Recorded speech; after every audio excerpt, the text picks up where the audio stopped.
Hey everybody, we got 4 pieces of mail. We got a little bit of variety this evening from the 1960s and the 70s and the 80s.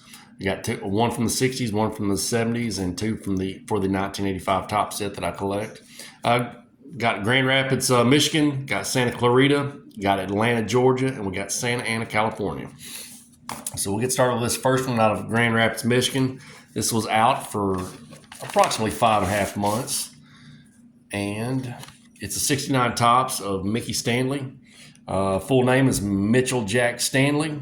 Mickey Stanley played for the Detroit Tigers from 1964 to 1978.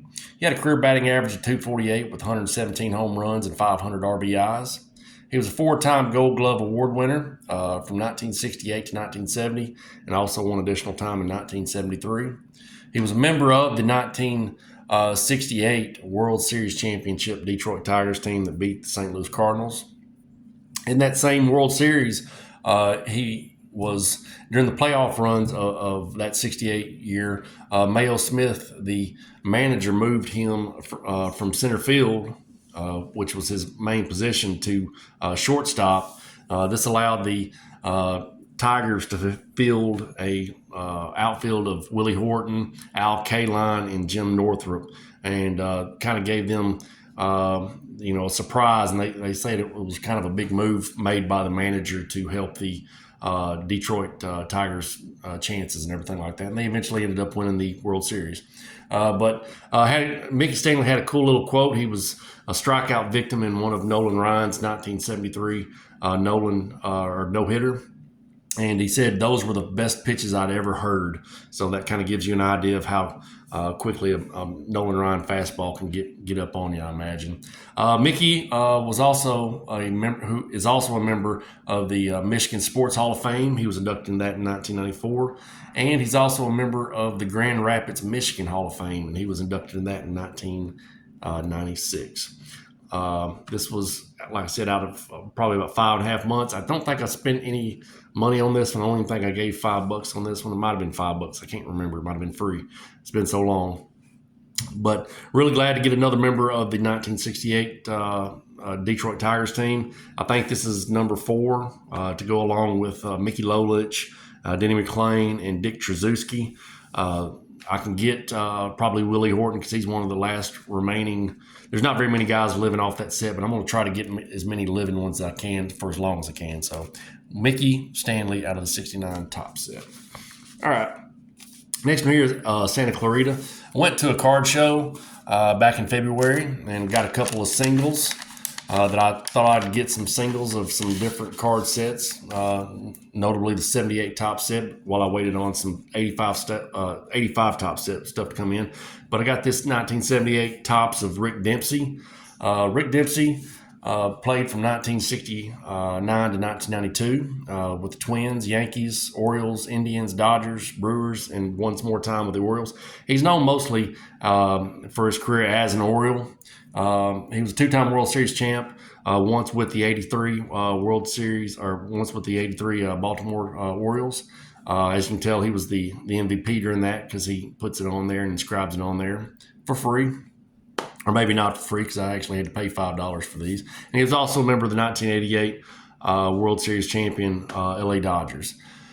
He's a member of the Baltimore Orioles Hall of Fame, and some of his stats are he had 1,093 career hits. He had a career batting average of 233 with 96 career home runs and 471 RBIs. I just think that speaks volumes of the premium that they pay for good catchers. And I think that he was known for being a good quality catcher and everything like that to, have a career. He only had a career, like I said, a career batting average of 233 with 96 home runs, and he played 20 plus years in Major League Baseball. So I think he probably was a good clubhouse guy too, because he was always, I remember him also during his playing career being known as a prankster as well. Before his professional career started, he was also a member of the 1963 Little League World Series champs out of Canoga Park in Woodland Hills, California. So really glad to get this one back out of Rick Dempsey. And I think this cost me $5 to get Rick, which is well worth it, because he'll load you up with some additional cards and everything like that too, which is kind of cool. and a personalized postcard. One of these days, it says here on the back of the postcard here, thanks again, and we look forward to seeing you at Oriole Park at Camden Yards in the near future. One of these days, I'm going to go to Camden Yards. I would like to really see a ball game out there. All right, next we got Atlanta, Georgia. All right, now we're getting back into the meat and potatoes of the 1985 Top Set, which I've been collecting. All right, and this one is of Lonnie Smith. Lonnie Smith played from 1978 to 1994 with the Phillies, Cardinals, Royals, Braves, Pirates, and the Orioles. He was a three-time World Series champ with three different organizations. He won a championship with the Phillies in 1980. He won one with the Cardinals in 1982 and with the Kansas City Royals in 1985. He was a 1982 1982 All-Star with the Cardinals. Had a career batting average of .288 with 98 home runs and 533 RBIs and 370 stolen bases.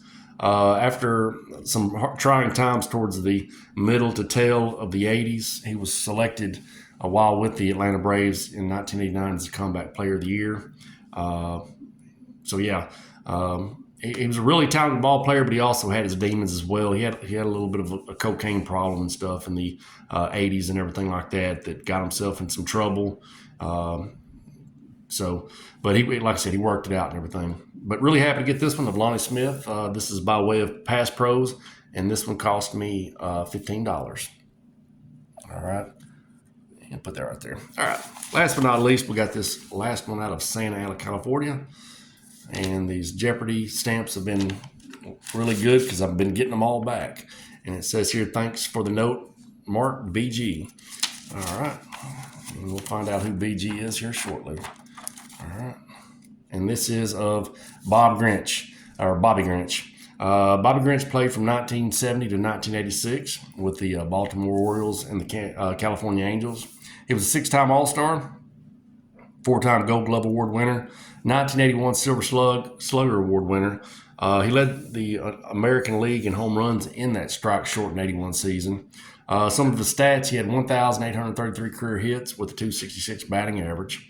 At the time of his retirement in 1986, he had 224 home runs, which placed him second behind Joe Morgan as far as career leaders in home runs at second baseman. I think he's since fell off on that. I think maybe Joe Morgan may have been surpassed. I'm not for sure. Had a career WAR of 71.1. And he's in the Hall of Fame for both franchises of the Baltimore Orioles and the California Angels.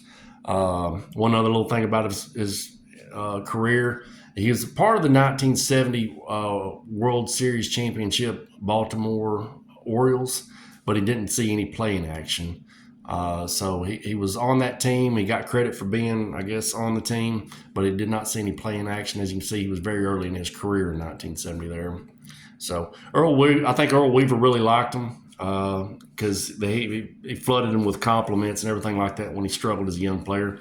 And another cool thing about this card is I got it in ballpoint pen. I don't get too many in ballpoint pen, but that's a good one out of ballpoint pen right there of Bobby Grinch.